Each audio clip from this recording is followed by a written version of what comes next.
Sir ನೀವು R J ಆಗಿದ್ದಾಗ sudden ಆಗಿ ಯು ವಾಂಟೆಡ್ ಟು ಕ್ವಿಟ್ ಆರ್ಜೆಯಿಂಗ್. ಯಾ ಯಾ ಹೋಗ್ಬಿಟ್ಟು ನೀವು ಮನೆಯಲ್ಲಿ ಕೂತು ನಿಮ್ಮನ್ನ ಲಾಕ್ ಮಾಡ್ಕೊಂಡು ಹೌದು. ಕಾನ್ಸ್ಟೆಂಟ್ ಆಗಿ ಸಿನಿಮಾಗಳು ನೋಡ್ತಾ ಇದ್ರಿ. ರೂಮಿಂದ ಆಚೆನೆ ಬರ್ತಾ ಇರ್ಲಿಲ್ಲ. ಹಾ ಮನೆಯವರೆಲ್ಲ ಪ್ಯಾನಿಕ್ ಆಗ್ಬಿಟ್ಟಿದ್ರು ಅಂತ. ಹಾ ನಮ್ಮ ಹುಡುಗ ಏನ್ ಕೆಲ್ಸ ಬಿಟ್ಬಿಟ್ಟು ಮನೇಲಿ ಕೂತ್ಕೊಂಡು ಹಾ ಸಿನಿಮಾ ನೋಡ್ತಾ ಇದ್ದಾನೆ. ಹ್ಮ್. ಆಮೇಲೆ ತುಂಬಾ ಜನ ಬಂದು ನಿಮ್ಮನ್ನ ವಾಪಸ್ ಬನ್ನಿ ಅಂತ ಹ್ಮ್ ಕರಿಯೋ ತರ ಎಲ್ಲ ಟ್ರೈ ಮಾಡಿದ್ರು ಅಂತ. ಹಾ ಹೇಗಿತ್ತು ಸಡನ್ ಆಗಿ? Why did you suddenly quit and ಒಂದೇ ಸಲ ಹೇಗಿತ್ತು? ಐ ಹೇಗಾಯ್ತು ಥಿಂಕ್ ಇದೆಲ್ಲ? ಅದು ಕರೆಕ್ಟ್ ಇದೆ. ಬಟ್ ಟೈಮ್ ಲೈನ್ ಸ್ವಲ್ಪ ಆ ಕಡೆ ಈ ಕಡೆ ಇದೆ. Okay, so okay. ಸೊ ನಾನು ಎಫ್.ಎಂ ಬಿಟ್ಟೆ. ಹ. ಎಫ್.ಎಂ ಬಿಡೋದಕ್ಕೆ ಕಾರಣ ಏನಂದ್ರೆ ಒಂದ್ ಟೈಮಲ್ಲಿ ಏನಾಯ್ತು ನನಗೆ, ನಾವೊಂದು ಶೋ ಮಾಡ್ತಾ ಇದ್ದೆ. ಹಾಗೆ ಅಲ್ವಾ, ಈಗ ಯಾವ್ದೋ ಒಂದು ಕೆಲಸ ಮಾಡ್ತಾ ಇರ್ತೀವಿ ಅಂಡ್ ನಾವೇನ್ ಅನ್ಕೋತೀವಿ ಅಂದ್ರೆ ಆ ಕೆಲ್ಸನೇ ನಾವ್ ಆಗ್ಬಿಟ್ಟಿರ್ತೀವಿ. ಹೌದು. ಅದನ್ನ ಬಿಟ್ಟು ನಾವೇನು ಆಗಿರಲ್ಲ. ಅಂದ್ರೆ ಈಗ ಸಿನಿಮಾ ಅಂದ್ರೆ ಸಿನಿಮಾ ಮಾತ್ರ ನಾನು. ಕರೆಕ್ಟ್. ಓಕೆ, ಅದನ್ನ ಬಿಟ್ಟು ಬದುಕಕ್ಕಾಗಲ್ಲ ಅನ್ನೋಂಥ ಪರಿಸ್ಥಿತಿಗೆ ಹೋಗ್ಬಿಡ್ತೀವಿ. ಸೊ ಆಗೇನಾಯ್ತು, it's a corporate company. So ಯಾರೋ ಒಬ್ರು ಬಾಸ್ ಬಂದ್ರು ಅವರು ನಾನೊಂದು ಶೋ ಮಾಡ್ತಾ ಇದ್ದೆ, ಒಂದು ನೈಟ್ ಶೋ. ಅದು ಆಗ ಮಂಗಳೂರಲ್ಲಿ ನಂಬರ್ 1 ಶೋ ಆಗಿತ್ತು. ಅಂಡ್ ನಾನ್ ಪ್ರತಿ ದಿವಸ ಅದಕ್ಕೆ ಬರೆಯೋದು. ನಾರ್ಮಲಿ ಆರ್‌ಜೆಗಳು ಫ್ರೀ ಫ್ಲೋ ಆಗಿ ಮಾತಾಡ್ತಾರೆ. ಕರೆಕ್ಟ್. ನಾನು ಯಾವತ್ತೂ ಅದನ್ನ ಮಾಡ್ತಿರ್ಲಿಲ್ಲ. ಯಾಕಂದ್ರೆ ಐ ಆಲ್ವೇಸ್ ಥಾಟ್ ನಾನ್ ಬರೀ ಮಾತಾಡಿದ್ರೆ ಜನ ಯಾಕೆ ಕೇಳ್ಬೇಕು? ಪಾಯಿಂಟ್. ಪ್ರತಿಯೊಂದು ಕೂಡ ಒಂದು ಪೊಯೆಟಿಕ್ ಆಗಿರ್ಬೇಕು. ಮಾತಾಡುವಂತ ರೀತಿಲಿ ಒಂದು ಒಂದು ತೂಕ ಇರ್ಬೇಕು. ಇಲ್ಲಾಂದ್ರೆ ಜನ ಯಾಕೆ ಕೇಳ್ಬೇಕು ಅಂತ ನಾನು ಬರ್ಕೋತಾ ಇದ್ದೆ. ಪ್ರತಿ ಲಿಂಕ್ ಅನ್ನು ಬರ್ಕೋತಾ ಇದ್ದೆ. ಓಕೆ. ಸೊ ಆಮೇಲೆ ಏನಾಯ್ತು, ಒಂದು ದಿವಸ ಆ ಶೋ ನಂಬರ್ 1 ಇತ್ತು. ಒಬ್ರು ಬಾಸ್ ಬಂದು ನನಗೆ 2 ಶೋ, ಜೊತೆಗೆ ಮ್ಯೂಸಿಕ್ ಮ್ಯಾನೇಜರು, ಜೊತೆಗೆ ನಾನು ಸ್ಪಾಟ್‌ಗಳನ್ನ ನಾನು ಪ್ರೊಡ್ಯೂಸ್ ಮಾಡ್ತಾ ಇದ್ದೆ. ಸೊ ಇದೆಲ್ಲದೂ ಕೂಡ ಎಷ್ಟು ಕಷ್ಟ ಅಂತ ನಿಮ್ಗೆ ಬೆಂಗಳೂರಲ್ಲಿ ಇರ್ಬೇಕಾದ್ರೆ ಹೌದು. ಗೊತ್ತಾಗುತ್ತೆ. ಹೌದೌದು. ಜೊತೆಗೆ ಓಬಿಸ್ ಅಂದ್ರೆ ಹೊರಗಡೆ ಔಟ್‌ಡೋರ್ ಬ್ರಾಡ್‌ಕಾಸ್ಟ್ ನಾನೇ ಮಾಡ್ತಿದ್ದೆ. ಸೊ ನೈಟ್ ಶೋ ಆರ್.ಜೆ ಆಗಿದ್ರೆ ಯೂಶುವಲಿ ಕಳ್ಸಲ್ವಲ್ಲ ಇಲ್ಲಿ ಒ.ಬಿ.ಸಿ ಗೆ? ನನಗೆ ಮಧ್ಯಾಹ್ನ 11 ಗಂಟೆಗೆ ಒಂದು ಶೋ. ಓಕೆ. ಓಹ್! ನಾನು ಬೆಳಿಗ್ಗೆ 8 ಗಂಟೆಗೆ ಆಫೀಸಿಗೆ ಬಂದ್ರೆ ರಾತ್ರಿ 11:30, 12 ಗಂಟೆಗೆ ಬಿಡ್ತಿದ್ದೆ. Including music manager. ಎಲ್ಲ ಮ್ಯೂಸಿಕ್ ಮ್ಯಾನೇಜರು ನಾನೇ, ಓಬಿ ಓಬಿನೂ ನಾನೇ. One man team basically. 3 ಜನ ಇದ್ವಿ ಇಡೀ ಟೀಮಲ್ಲಿ. ಪ್ರೋಗ್ರಾಮಿಂಗ್ ಅಲ್ಲೇ 3 ಜನ ಇದ್ವಿ ಅಷ್ಟೇ. ಅದಕ್ಕೆ ಶೋ ಮ್ಯಾನ್ ಅಂತ ಕರೆದೆ.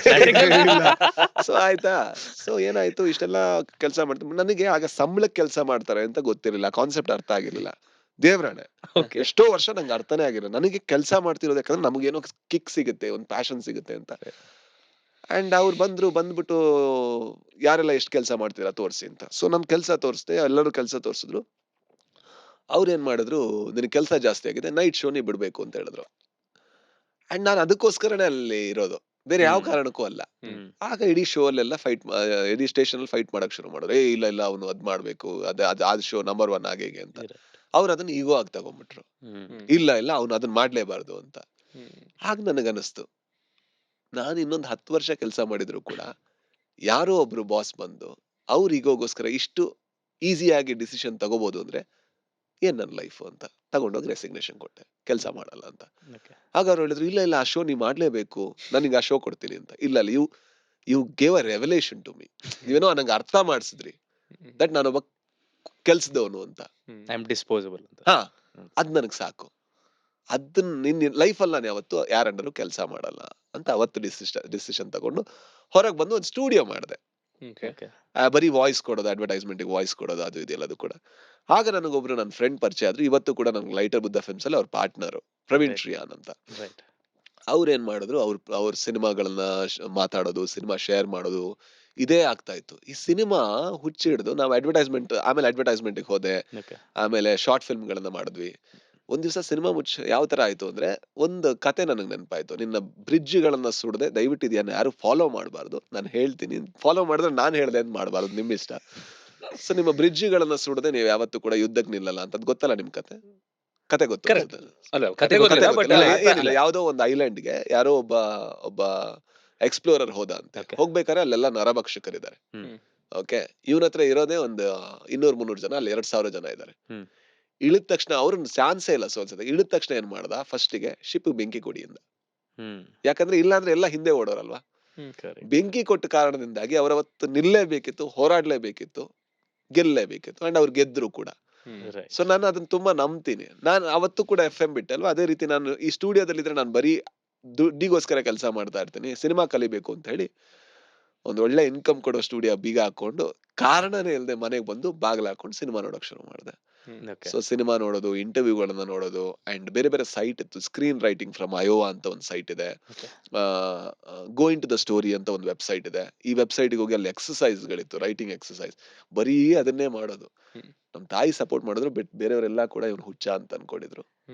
ಸೊ ಬಟ್ ನೀವು ಸಿನಿಮಾ ನೋಡ್ಬೇಕು ಅಂದ್ರೆ ಎಲ್ಲೋ ಒಂದ್ ಕಡೆ you should have that talent. ಇವಾಗ ಸೀರಿಯಲ್ ಆಕ್ಟರ್ ಆಗ್ಬೇಕು ಅಥವಾ ಸಿನಿಮಾ ಆಕ್ಟರ್ ಆಗ್ಬೇಕಂದ್ರೆ ಎಲ್ಲೋ ನನ್ಗೆ ಗೊತ್ತಿರುತ್ತೆ. ಹಾ. ನನ್ ಸ್ವಲ್ಪ ಕಲೆ ಇದೆ ಗುರು, ಚಿಕ್ಕ ವಯಸ್ಸಲ್ಲಿ ನಾಟಕ ಮಾಡಿರ್ತೀನಿ ಹಾ, ಅಥವಾ ಹಾ. ಸಮಥಿಂಗ್.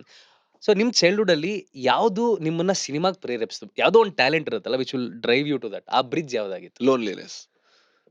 ಯಾಕೆಂದ್ರೆ ಓಕೆ. ನಾನು ಭದ್ರಾವತಿಲಿ ಹುಟ್ಟಿದ್ದು. ಹ್ಮ್. 3ನೇ ಕ್ಲಾಸಲ್ಲಿ ನಾನೊಬ್ನೇ ಮಗ. 3ನೇ ಕ್ಲಾಸಲ್ಲಿ ನನ್ನ ತಂದೆ ತಾಯಿ ಮಂಗಳೂರಿಗೆ ಶಿಫ್ಟ್ ಆದ್ರು. ಐ ವಾಸ್ ವೆರಿ ಪ್ಯಾಂಪರ್ಡ್, ತುಂಬಾ ಚಿಕ್ಕವನಿರ್ತಾ. ಮಂಗಳೂರಿಗೆ ಬರ್ಬೇಕಾದ್ರೆ ಅಂದ್ರೆ ಬಂದಿದ್ದೇ ಯಾಕಂದ್ರೆ ತುಂಬಾ ಕಷ್ಟ ಆಯ್ತು ಅನ್ನೋ ಕಾರಣಕ್ಕೋಸ್ಕರ ಬಂದ್ರು ಹ್ಮ್. ಅವ್ರು. ಆಗ ಅವ್ರಿಬ್ರು ಕೆಲ್ಸಕ್ಕೆ ಹೋಗ್ಬೇಕಾಯ್ತು. ಈಗ ಮನೇಲಿ ಒಬ್ನೇ ಆದೆ ನಾನು. ಹ್ಮ್. ಈಗ ನನ್ನ ಹತ್ರ ಏನೂ ಇಲ್ಲ. ಎಸ್ಕೇಪ್ ಏನೂ ಇಲ್ಲ. ಪುಸ್ತಕಗಳು. ಸಿಕ್ಕ ಪುಸ್ತಕಗಳನ್ನು ಓದೋದು, ಕಥೆಗಳನ್ನು ಹುಡುಕೋದು. ಅದ್ ದೊಡ್ಡೋರು ಓದೋದಾ, ಸಣ್ಣೋರು ಓದೋದಾ, ಹ್ಮ್. ಪಾನ್ ಬುಕ್‌ಗಳ ಅದು ಮ್ಯಾಟರೇ ಆಗ್ತಿರ್ಲಿಲ್ಲ. It was just A book.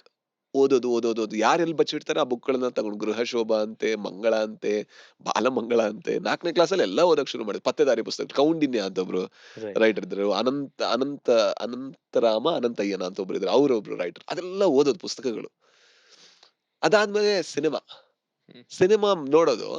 ನೋಡ್ಬಿಟ್ಟು ವಿಷ್ಣುವರ್ಧನ್ ಸರ್ ಹಂಗೆ ಒಂದ್ ಕಣ್ಣಲ್ಲಿ ನೀರ್ ಬಂತಲ್ಲ, ಮಿರರ್ ಮುಂದೆ ನಿಂತ್ಕೊಂಡು ಬರುತ್ತಾ ಅಂತ. ಆಕ್ಟರ್ ಆಗ್ಬೇಕು ಅಂತ ಅಲ್ಲ. ಓಕೆ. ಜಸ್ಟ್ ಅದು ತುಂಬಾ ಒಂದು ಪೂಜ್ಯ ಒಂದು ಸ್ಪೇಸ್ ಅದು. ನಮ್ಗೆ ಆಗಲ್ಲ ಅಂತ ಗೊತ್ತಿತ್ತು. ಲೈಫಲ್ಲಿ ಯಾವತ್ತೂ ಅದು ಆಕ್ಟರ್ ಆಗ್ಬೇಕು, ಡೈರೆಕ್ಟರ್ ಆಗ್ಬೇಕು ಅಂತ ಅನ್ಕೊಂಡಿಲ್ಲ. ಬಟ್ ಈ ಹುಚ್ಚೇನಿದೆ, ಏನೂ ಇಲ್ಲದ ಕಾರಣ ಏನೋ ಒಂದು ತುಂಬಿಸ್ಕೋಬೇಕಿತ್ತಲ್ಲ, ಆಗ ಈ ಕತೆಗಳನ್ನ ಗೊತ್ತಿಲ್ಲ ಅಂದ್ರೆ ತುಂಬಾ ಸಲ ಏನಾಗುತ್ತೆ, ನಾವ್ ಅನ್ಕೋತೀವಿ ನಮ್ಮ ಲೈಫ್‌ನ ಲೋವೆಸ್ಟ್ ಫೇಸ್ ಲೋ ಫೇಸ್ ಅಂತ. ಅದಲ್ಲ. ಲೋವೆಸ್ಟ್ ಫೇಸ್ ಅಲ್ಲಿ ಏನ್ ತುಂಬ್ಕೋತಾ ಇರ್ತೀವಿ, ಅದು ಯಾವತ್ತೋ ಒಂದ್ ದಿವಸ ಏನೋ ಒಂದಾಗಿ ಬದಲಾಗುತ್ತೆ. ಹ್ಮ್. ಐ ಥಿಂಕ್ ನನ್ಗೆ ಅದ್ ದೊಡ್ಡ ವರದಾನ ಆಯ್ತು. ಮೇ ಬಿ ನನ್ನ ಚೈಲ್ಡ್‌ಹುಡ್ ರಿಚ್ ಆಗಿ ನನ್ನ ತಂದೆ ತಾಯಿಗಳಿಗೆ ಏನೂ ಕಷ್ಟ ಇಲ್ದೆ ಅವ್ರು ನನ್ ಜೊತೆನೇ ಇದ್ದಿದ್ರೆ ನಾನು ಸಿನಿಮಾ ಬರ್ತಾನೆ ಇರ್ಲಿಲ್ಲ. ಕತೆ ಒಳಗ್ ಹೋಗ್ತಾನೆ ಇರ್ಲಿಲ್ಲ. ಅದು ಏನೂ ಇಲ್ಲದ ಕಾರಣದಿಂದಾಗಿ ಬೇರೆಯವರೆಲ್ಲರಿಗೂ ಕೂಡ ತಂದೆ ತಾಯಿ ಒಟ್ಟಿಗೆ ಇದ್ರು. ಅವ್ರ ಪಾಪ ನನ್ನ ತಂದೆ ತಾಯಿ ಕೆಲ್ಸಕ್ಕೆ ಹೋಗ್ತಾ ಇದ್ರು. ನಾನು ಆ ಕಡೆ ಹೋಗೋದು, ಆ ಮನೆಗೆ ಹೋಗಿ ಅಂದ್ರೆ ಸಿನಿಮಾ ನೋಡೋದು, ಅವ್ರು ಆಫ್ ಮಾಡಿದ್ರೆ ಈ ಮನೆಗೆ ಹೋಗಿ ಸಿನಿಮಾ ನೋಡೋದು. Right. ಇದೇ ಮಾಡ್ಕೊಂಡ್ ಬೆಳೆದೆ. ಆ ಕಾರಣದಿಂದ ಜೊತೆಗೆ ಭದ್ರಾವತಿಲಿ ರಾಜ್ಯದಲ್ಲಿ ದೊಡ್ಡಮ್ಮನ ಮನೆಗೆ ಹೋಗ್ತಾ ಇದ್ದೆ. ಹ್ಮ್. ಅಲ್ಲಿ ಏನಿಲ್ಲ, ಅಲ್ಲಿ ಸಿನಿಮಾ ನೋಡೋದಷ್ಟೇ. ಸಿನಿಮಾ ನೋಡೋದು ಯಾವತ್ತೂ ಕನ್ಸಲ್ಲೂ ಅನ್ಕೊಂಡಿಲ್ಲ ಸಿನಿಮಾ ಮಾಡ್ಬೇಕು ಅಂತ, ನೋಡ್ಬೇಕು ಅಂತ ಅಷ್ಟೇ. ಓಕೆ. ಓಕೆ. ಸೊ ಈಗ ಲೋನ್ಲಿನೆಸ್ ಅಂತ ಹೇಳಿದ್ರಿ. ಅದರಿಂದ ಏನೋ ಒಂದು ಡೋರ್ ಓಪನ್ ಆಯ್ತು. ಇವತ್ತು ಆ ಲೋನ್ಲಿನೆಸ್ ಹಂಗೆ ಇದೆಯಾ? ಇಲ್ಲ ಬೇರೆ ತರ ಆಗಿದೆಯಾ ರಾಜು? ಬಿಕಾಸ್ ದ ಡೆಪ್ತ್ ನೀವು ಮಾತಾಡೋದು ಗೊತ್ತಾ, ಚಿಕ್ಕ ವಯಸ್ಸಿಂದಾನೇ ತುಂಬಾ ಓದ್ಕೊಂಡಿದ್ದೀರಾ. ಮೆಚುರಿಟಿ ಜಾಸ್ತಿ ಇರೋದು ಒಂದ್ಸರಿ. ಈಗ್ಲೂ ಅದೇ ತರ ಇದೆಯಾ? ಇಲ್ಲ ಈಗ ಚೇಂಜ್ ಆಗಿದೆ ಏನ್ಗದು? ಐ ಥಿಂಕ್ ಮನುಷ್ಯ ಒಬ್ಬಂಟಿ ಅಲ್ಲ ಅನ್ನೋದೇ ದೊಡ್ಡ ಸುಳ್ಳು. ಒಬ್ಬಂಟಿನೇ ಅವನು. ಹೌದು. ನಾವ್ ಎಷ್ಟೇ ಹತ್ರ ತಪ್ಕೊಂಡ್ರು ಕೂಡ ತಪ್ಕೊಳಕ್ ಮಾತ್ರ ಸಾಧ್ಯ, ಅದಕ್ಕಿಂತ ಒಳಗ್ ಹೋಗಕ್ ಸಾಧ್ಯ ಇಲ್ಲ. ಬಟ್ ಆದ್ರೆ ಆ ಒಬ್ಬಂಟಿತನನ ಶ್ರೀಮಂತ ಮಾಡ್ಕೊಂಡಾಗ ಆಗ ಆಕ್ಚುಲಿ ಹುಟ್ಟೋದಿದೆಯಲ್ವಾ, I think that is romance ಅನ್ಸುತ್ತೆ. ಬದುಕಿನ ಜೊತೆ ಇರುವಂತ ಒಂದು ರೊಮ್ಯಾನ್ಸ್ ಆಗುತ್ತೆ. ಆದ್ರೆ ನಾನು ಒಬ್ಬಂಟಿ ಅಂತ ನನಗೆ ಕರೆಕ್ಟ್ ಆಗಿ ಅರ್ಥ ಆದಾಗ ಹ್ಮ್. ಬೇರೆಯವರೆಲ್ಲರನ್ನೂ ಕೂಡ ನಾನು ಪ್ರೀತಿಯಿಂದ ನೋಡ್ತೀನಿ. ಯಾಕಂದ್ರೆ ಅಲ್ಲೂ ಕೂಡ ಅಷ್ಟೇ ಲೋನ್ಲಿನೆಸ್ ಅಂತ. ಅಂದ್ರೆ ಇದಲ್ಲ ಅಂದ್ರೆ ಅಂದ್ರೆ ಕಾಡೋ ಅಂತ ಅಯ್ಯೋ ಯಾರೂ ಇಲ್ಲ ಅನ್ನೋ ತರದಲ್ಲ. ಎಲ್ಲ ಇದ್ದಾರೆ. ಬಟ್ ಅವ್ರೆಲ್ಲ ಇದ್ರು ಕೂಡ ಅವ್ರಿದಾರೆ, ನಾನು ಇದ್ದೀನಿ. ಆ ಒಂದು ಇದಿದೆಯಲ್ವಾ, ಒಂದು ಅರ್ಥ ಆಗೋದು. ಅದು ಹೋಗಲ್ಲ, ಹೋಗ್ಬಾರ್ದು ಕೂಡ. ಆಕ್ಚುಲಿ ಏನಂದ್ರೆ ನಾವ್ ಅದನ್ನ ತುಂಬ್ಕೊಳ್ಳೋದಕ್ಕೆ, ಅದು ಇರ್ಬಾರ್ದು ಅನ್ನೋ ಕಾರಣಕ್ಕೆ ಮುಚ್ಚೋದಕ್ಕೆ ಏನೆಲ್ಲ ಹಾಕ್ತಾ ಇರ್ತೀವಿ. ಸಿನಿಮಾ, ಹಾಡುಗಳು, ಅದು ಇದು ಮತ್ತೊಂದು ಇನ್ನೊಂದು. ಒಂದ್ ನಿಮಿಷ ಕೂರಕ್ ಬಿಡಲ್ಲ. ಯಾಕಂದ್ರೆ ಇಲ್ಲಾಂದ್ರೆ ಗೊತ್ತಾಗುತ್ತೆ ಅಂತ. ಹ್ಮ್. ಗೊತ್ತಾಗೋದಲ್ಲ, ಅದು ಮಾತ್ರ ಸತ್ಯ. And that's the beauty. Hmm. ಆ ಒಂದು ಅಲೋನ್ನೆಸ್ ಬ್ಯೂಟಿ ಅಂತ ಸೊ ನನ್ಗನ್ಸುತ್ತೆ. ನೀವು ನೀವ್ ಲೋನ್ಲಿನೆಸ್ ಏನ್ ಮಾಡ್ತೀರಾ? ಲೋನ್ಲಿ ಫೀಲ್ ಆಗಿದೆ. ಈಗ ಸಡನ್ ಆಗಿ ಯಾವಾಗ್ಲೂ ಈಗ 4 ಜನ ಇದೀವಿ, ನಾವು 5 ಜನ ಇದೀವಿ. ಬಟ್ ಇಲ್ಲಿಂದ ಆಚೆ ಹೋಗಿದ ತಕ್ಷಣ ಒಂದು ಕಾಡುತ್ತೆ ಒಬ್ನೇ ಇದೀನಿ ಅಂತ. ನನ್ಗೆ ಆ ಪ್ರಾಬ್ಲಮೇ ಇಲ್ಲ. ಓಕೆ. ನಾನು ಯಾವ್ದನ್ನು ಮಿಸ್ ಮಾಡ್ಕೊಳಲ್ಲ. ನನಗೆ ಆ ಒಂದು ಸಮಸ್ಯೆ ಇದೆ. ಓಕೆ. ಅಂದ್ರೆ ಈಗ ನಾನು ತುಂಬಾ ಪ್ರೀತಿಯಿಂದ ಮಾತಾಡ್ತೀನಿ, ಆ, ಆ, ತುಂಬಾ ಜೊತೆಗಿರ್ತೀನಿ, ಹ್ಮ್. ತುಂಬಾ ಟೈಮ್ ಸ್ಪೆಂಡ್ ಮಾಡ್ತೀನಿ. ಬಟ್ ಹ್ಮ್. ಅಲ್ಲಿಂದ ಹೋದ್ರೆ ಮಿಸ್ ಯು ಅಂತ ಹೇಳ್ತೀನಿ. ಬಟ್ ಆದ್ರೆ ನಾನು ಡೀಪ್ ಆಗಿ ಮಿಸ್ ಮಾಡ್ಕೊಳಲ್ಲ.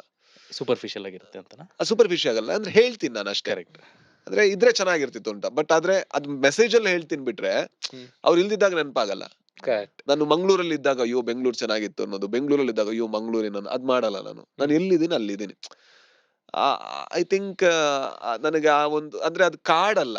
ಅಂದ್ರೆ ಈಗ ಒಬ್ಬನಿದ್ದಾಗ ನಾನು ಒಬ್ಬನೇ ಇರಕ್ ಇಷ್ಟಪಡ್ತೀನಿ. ಓಕೆ. ಇಲ್ಲಿಂದ ಹೋದ್ರೆ ಅಂದ್ರೆ ಇಲ್ಲಿದ್ರೆ ಇಲ್ಲಿರ್ತೀನಿ, ಹ್ಮ್. ಅಲ್ಲಿದ್ರೆ ಅಲ್ಲಿರ್ತೀನಿ ಅಷ್ಟೇ. ರಾಜ್ ಬಿ ಶೆಟ್ಟಿ ಅವ್ರು ಆಕ್ಟ್ ಮಾಡಿರೋ ರಕ್ಕಸ ಪುರದೋಳ್ ಸಿನಿಮಾ ಫೆಬ್ರವರಿ 6ನೇ ತಾರೀಕು ರಿಲೀಸ್ ಆಗ್ತಾ ಇದೆ. Go watch it. ಒಂದು So- ಮೀಮ್ ಇದೆ ಏನೋ, ಐ ಆಮ್ ದ ಏನೋ short time person in someone's life ಅಂತ. ಹಾ. ಅಂದ್ರೆ ಈಗ ನಾನು ಒಬ್ರ ಜೊತೆ ಇದ್ದಾಗ ಎಲ್ಲಾ ಕೊಡ್ತೀನಿ. ಹಾ. ಅಂದ್ರೆ Correct. ನಿನ್ ಪ್ರೀತಿ ಬೇಕಾ ಪ್ರೀತಿ ಕೊಡ್ತೀನಿ, Absolutely. ಅಟೆನ್ಷನ್ ಬೇಕಾ ಅಟೆನ್ಷನ್ ಕೊಡ್ತೀನಿ, Absolutely. ನಿಂಗ್ ಏನ್ ಬೇಕೋ ಎಲ್ಲ ಏನು? ಕೊಡ್ತೀನಿ. ಬಟ್ ನಿನ್ ಲೈಫ್ ಇಂದ ನಾನು ಹೋದ್ರೆ ಮುಗೀತು, ಟಾಟಾ ಬೈ ಬೈ. ನನ್ಗೂ ಟಾಟಾ ಬೈ ಬೈ ಅಲ್ಲ, ಹಾ. ನಾನ್ ಬದುಕ್ತಾ ಇರ್ತೀನಿ ಎಕ್ಸಾಕ್ಟ್ಲಿ. ಆ ಪರ್ಸನ್ ಟಾಟಾ ಬೈ ಅಷ್ಟೇ. ಅಂದ್ರೆ ನಾನ್ it's my ನಿಮ್ ಜೊತೆ ಮಾತಾಡ್ತಾ ಇರ್ಬೇಕಾದ್ರೆ Yes. ನಾನ್ ನಿಮ್ ಜೊತೆ ಇರ್ತೀನಿ. ನಿಮ್ Yes. ಜೊತೆ ಇರ್ಬೇಕಾದ್ರೆ ನನಗೆ ಯಾವತ್ತೂ ಕೂಡ ಎಷ್ಟಾಯ್ತು ಟೈಮ್ ಫೋನ್ ಎಲ್ಲಿದೆ ಅದನ್ನ ನೋಡೋಂತ ಅಭ್ಯಾಸ ಇಲ್ಲ. ಓಕೆ. ನಿಮ್ ಜೊತೆ ಇರ್ಬೇಕಾದ್ರೆ ನಾನು 100% ನಿಮ್ ಜೊತೆ ಇರ್ತೀನಿ. Nice. ಇಲ್ಲಿಂದ ಹೊರಗಡೆ ಹೋದಾಗ 100% ಅಲ್ಲಿ ಇರ್ತೀನಿ ಅಷ್ಟೇ. Yes. ಆ ಪೆಂಗ್ವಿನ್ ತರ ಈಗ ಮೀಮ್ ಅಲ್ಲಿ ಟ್ರೆಂಡ್ ಆಗ್ತದೆ. ಅದ್ರದ್ದು ಗ್ಯಾಂಗ್ ಒಂದ್ ಕಡೆ ಇರುತ್ತೆ, ಇದು ಒಂದ್ ಕಡೆ ಹೋಗ್ತಾ ಹೌದು ಇರುತ್ತೆ. ಹೌದು ಐ ಥಿಂಕ್ ಎಲ್ಲರೂ ಒಂದ್ ಕಡೆ ಪೆಂಗ್ವಿನ್ಸ್ ಆದ್ರೆ will always B content in life.